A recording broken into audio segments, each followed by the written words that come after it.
Well, that's not gonna work.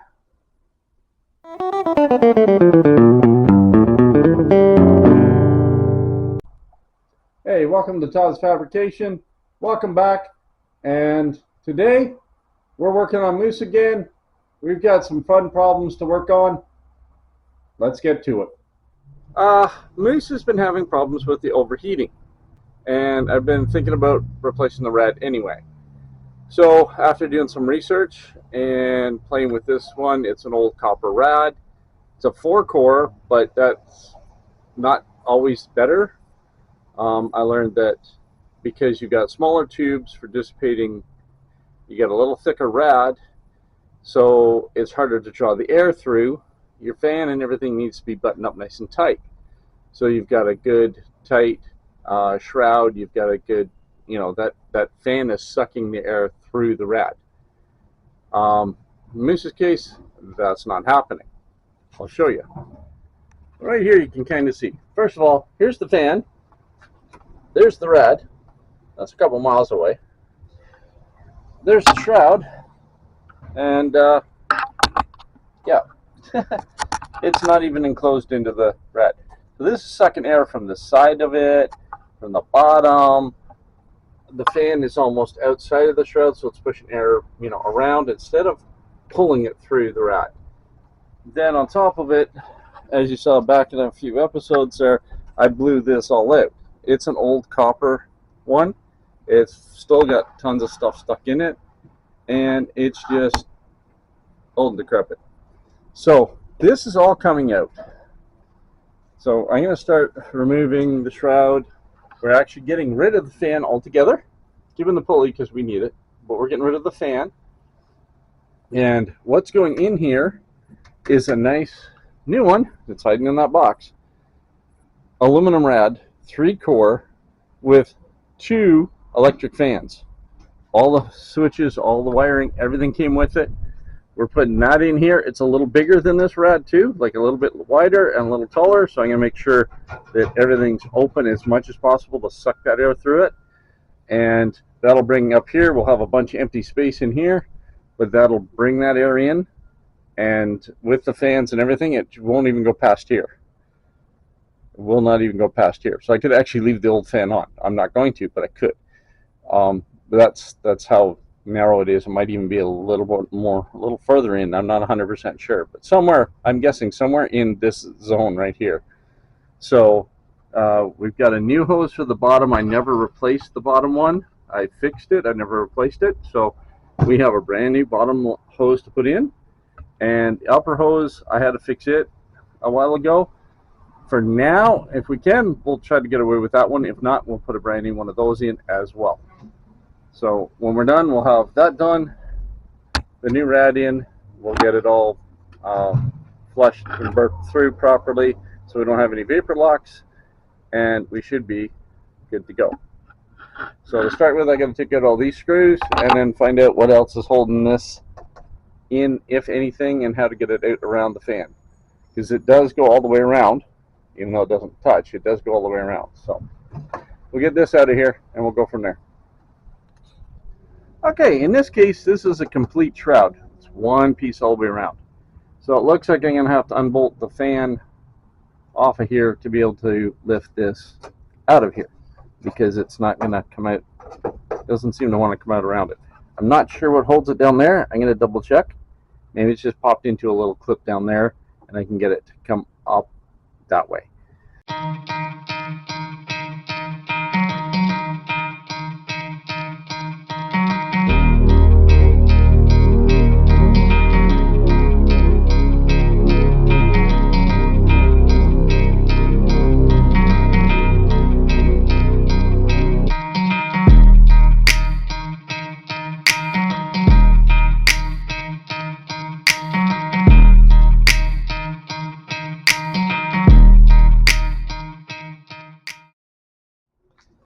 Okay, there was an L bracket mounted here. There's one of the screws, and that was holding the pan on down here. So now that we got that off, get this plate off. These are our wires between our batteries. So those will incorporate it in front of the rad, which will actually be a little better for them anyway, so that's good. So now I want to take that fan off. And I believe I can take that spacer off that's behind it and just leave the pulley. And then we'll empty this rad, which it does not have a drain on that side. It doesn't look like it has one on this side either. So, fun.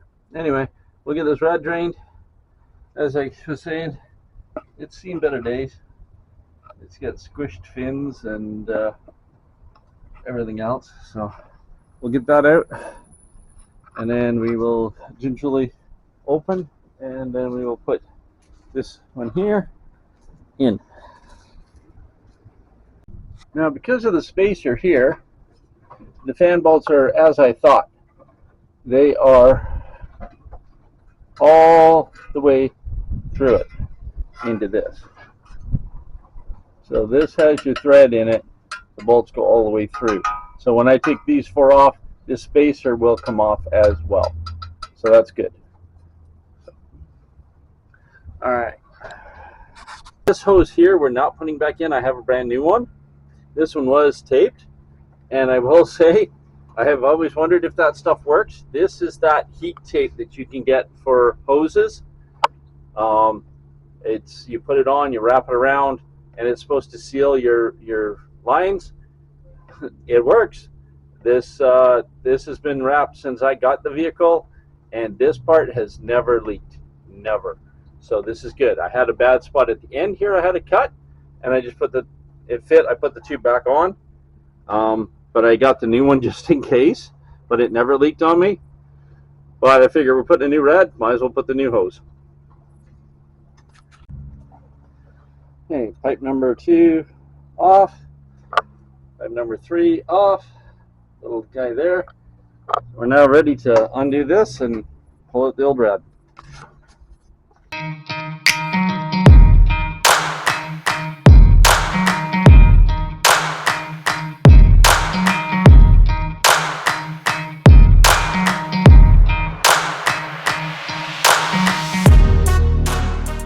Well, there we have it. There's the old rad. And she's an old copper one for sure. Big old brute. You can still see air through it in certain places. So it wasn't totally blocked, but you can see a lot of damage here. A lot of places where air wasn't getting through properly, and just seemed to be affecting it in the long run. So that, and as I say, I think the distance of the fan. So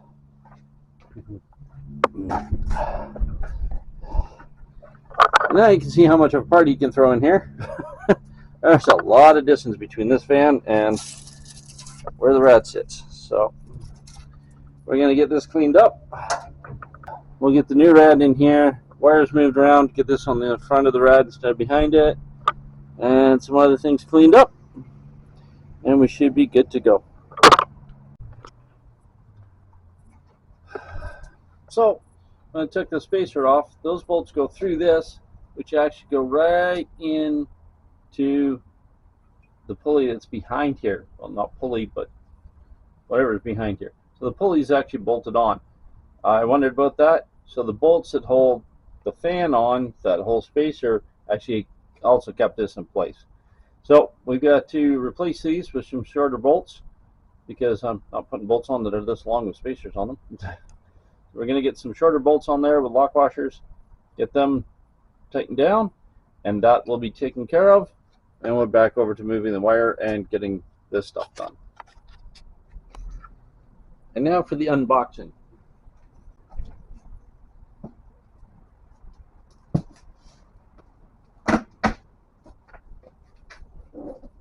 This is supposed to be a complete kit with everything we need. So everything's in here.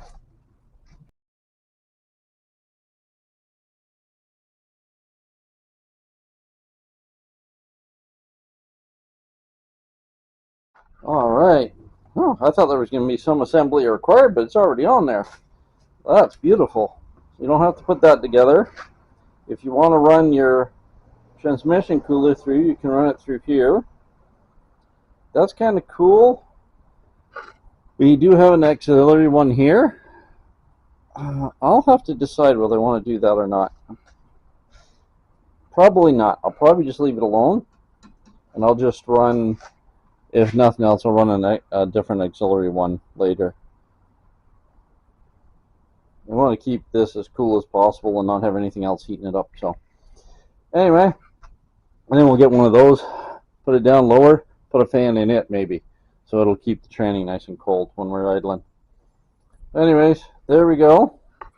Very nice, very neat. Lighter than the other one. Now, supposed to be in here, there should be, aha, there we go. That should be all our electrical parts, sensors, and everything else we need to hook up the fans so that they run correctly. So, I'm going to go set this in, and let's see what she looks like.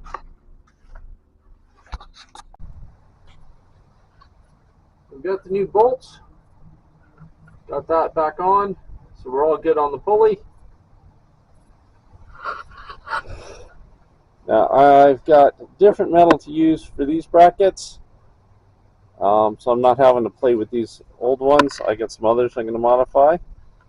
And then next is onto the wiring. So the hoses, I've got them on order because the sizes were this original one here, this one here, this original one here doesn't meet. It comes up like here. A little short, and the one for the bottom was flanged for the motor side but not flanged for this side, so it doesn't fit, so I got to put a bigger tube on there. So both those have been ordered, and hopefully I can pick them up tomorrow. Okay, so the original rad was sitting on these. That's what he had for rad mounts. One, they're a little skinny, or a little big, sorry, for this rad, because this rad is a lot skinnier than the other one. So, gotta love hockey pucks. I just cut a hockey puck in half, and I just did that by eye. I got it almost bang on, not bad at all. What we're going to do is I'm going to notch them so that this sits into it. So I'm going to notch that so it hooks, and then this is going to be mounted down in here, actually screwed in down there, so that it will sit in there, hooked and not move. I'm going to put one here and one over on the other side. So we got one going there and one going over here. That should make it sit nicer, sit up a little bit better, because this is sitting right down here. I want it up above. So yeah, we're going to get that aligned, and then we should be good to go. And there we have it, custom made feet. I got them on the top at the moment for spacing, but the bottom's the same. These are going to get flipped around, put down there, and then put down in the little slot with a screw going up into them to keep them from going anywhere. And there we go.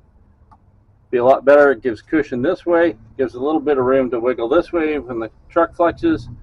Should be all good. And then we'll change our mounts up here to, instead of having the drop like it used to, it should just be a straight across like that. Just a nice straight across like that, and hold on to the rad. We'll see if we need to mod, and we'll figure that part out shortly. But we're getting there. There we have it. Sitting on the new seats. Sits up nice. Cap's actually where you reach it. It's not below the metal. Now I just got to modify these up to bring it in and set it up nice where it's supposed to be. Alright, there you have it. Custom mounts on the top. Gotta love old bed iron. So many neat things you can do with it. Anyway, those are off an old bed frame. They're screwed in there, drop down, keeps this. It's not moving an ounce. It sits in the little pucks down there. I still have to put little screws up into them just to keep them so that they don't move down in there for any reason, because this does flex around quite a bit. So we'll see how that goes. The other rad survived, and it was clamped and just sitting in that tray. So I'm sure with these mounts, this is going to be just fine. When we get the hoses in, we'll put them on, and then we bleed it and go from there. Then we'll try to get her out and have some fun. So we've been having some fun with the hoses for the rad. Now, the new rad has a nice big opening like this. This is the stock hose for the truck. Thing is this is the end that goes on the motor, but the end that went on the other end was too small. I tried, I even got a straight pipe for it, but because it needs these hard of kinks, it's folding the pipe. So after doing a few tries of different things, if there is some kind of spring I can get that goes inside it, or there's an exoskeleton you can get for them, but barring those, which I'm still having trouble finding them as well, I was kind of grasping at straws. So what I've tried to do is expand the pipe. So what I did is I actually turned around and put a exhaust expander in it, and then cranked it down a bit at a time, and then heated up the rubber. Now I've left it till it cools, and we're going to see if when I take this out, this stays open enough that it will slip on. I don't care if it's good and tight and, you know, a bugger to get on. That's fine, as long as it was. It was literally the same size as the pipe. The outside of this and the outside of the pipe were exactly the same size. So I couldn't heat it up enough and do it by hand over the pipe because I had to get this too hot. So this is what I tried, and then I let it cool down. What I can see here is it definitely has expanded it. So we will see if it worked or not. Okay, so time of truth. Let's see if I take this out.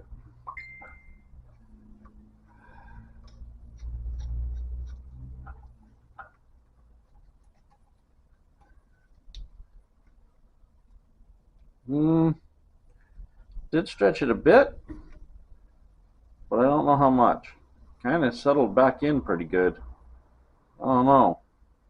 Guess we'll find out in a minute.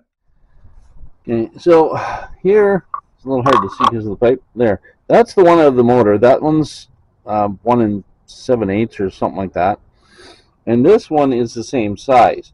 The original factory replacement pipe here was flanged for that one with no problem, but not for this one. So what I did has stretched it a little. I don't know if it's going to be enough to allow me to get it to flex onto this. So let's see what happens here. Well, it's a lot closer than it was before. I will stretch, so let's see what we can do here. Yes. This might be short enough to fit in there.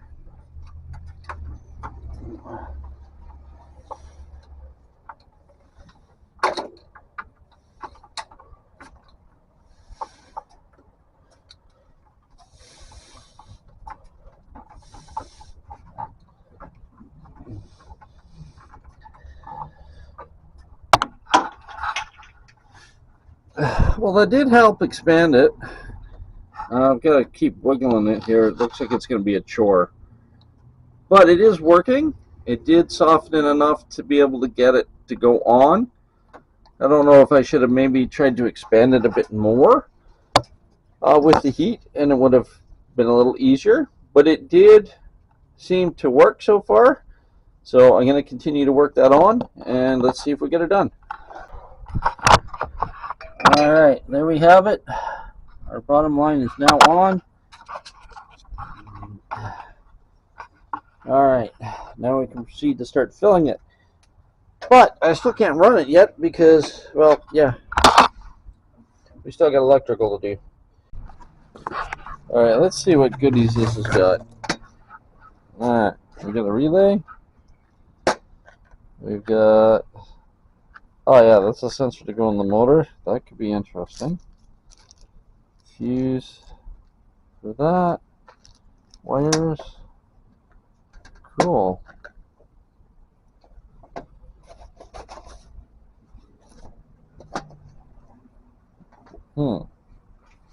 Alright. That looks all nice and fancy. Zero instructions in there. That somehow doesn't surprise me. Those have the other ends on them. So, what connectors go in there?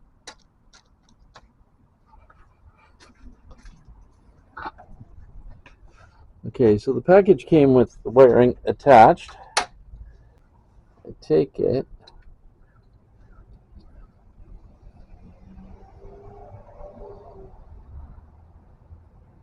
Oh, it is, but it doesn't come with those. Wow, that's interesting. Okay, because it didn't come with those. Well, apparently it doesn't come with everything you need. Almost everything, but not everything.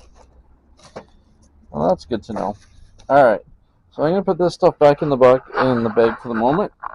And so what we're missing, what it does not includes the wire, includes the sensor, includes a bunch of clips. The only thing is that we require 4 of these females without anything on them so that they lock in the holes, and it did not come with those. So then they're not inside that like I thought it would be. Man, I'm loving all the newfound space in there though. Let me tell you, that makes it easier to get in there and work on stuff.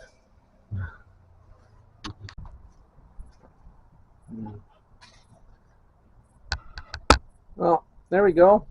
All our colorful wires over there. We've now got it all wired up. It's hooked up nice and neatly down there. We've got the new relay over here, and then it's wired in here. Now in my case, I couldn't get the thermostat down there out at the moment, so I just wired it to the key. So as soon as I start the car or turn the ignition on, the fan's running. This thing runs hot as hell anyways, so I don't think it's going to really be a problem. I don't have the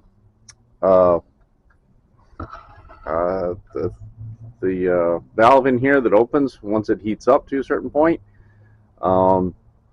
Maybe come winter time we'll add that. So we did have a few problems. I had this off trying to burp it, and I ended up having it explode up all over everything. And since then, actually, I took it for a test run. The fan and the heaters are rad's working really nice. It heats up fast, so I know it's dissipating the heat out of the motor. The fans are working beautifully. I'll turn them on. You won't hear me, but you'll be able to see. I'll put some paper in front so you can see how much air they're like pushing. It's quite good. But it was running kind of rough. Now I'm low on gas, so maybe I got some water in it. I'm not sure. So for that, I got some methyl hydrate and I put it in the tank along with some high test. And we turned around, and I'm just gonna check maybe the distributor got wet. More so than like when I go through puddles, I don't know. I've been keeping this thing pretty dry because of having the open breather now that I have this one. Now as you can see in my hand, I have threaded rod. We are going to change that post so it doesn't have the bolt system. I'm just going to go a brand new nice straight piece of threaded rod. Then I can go to the other one for the shows, which I'm hoping to go to very shortly. Go up to Barrie to one of the shows. I can go switch to the nice chrome breather, look all nice and neat for that, and then switch back to this when I'm about to take her off in the mud and have fun that way. So I'll turn it on and I'll let you hear.